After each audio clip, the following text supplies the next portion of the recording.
नमस्कार पुष्पालक मित्रांनो, स्वागत आहे आपल्या फेट गुरु या युट्यूब चॅनलवरती. मित्रांनो, आजच्या व्हिडिओमध्ये आपण आपल्या पशूंच्या आहारामध्ये लिक्विड कॅल्शियम वापरायची की मिनरल मिक्सचर पावडर वापरायची, तर या विषयाची आज आपण माहिती घेणार आहोत.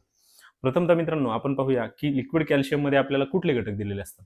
तर यामध्ये मित्रांनो आपल्याला calcium, phosphorus, magnesium, manganese, vitamin D3, काही ठिकाणी कार्बोहायड्रेट्स त्या ठिकाणी आपल्याला दिलेले असतात किंवा इतर थोडेसे त्यामध्ये आणखी विटॅमिन्स किंवा मिनरल्स ॲड केलेले असतात.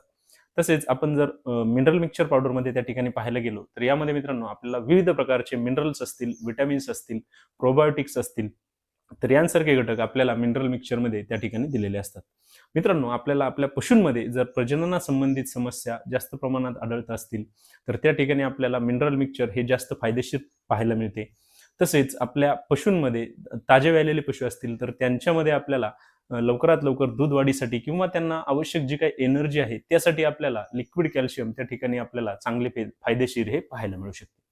मित्रांनो, आपल्याला जर या विषयावरती सविस्तर माहिती पाहिजे असेल तर त्याचा व्हिडिओ आपल्या युट्यूब चॅनलवरती अपलोड केलेला आहे. आपण तो नक्की पहा. धन्यवाद.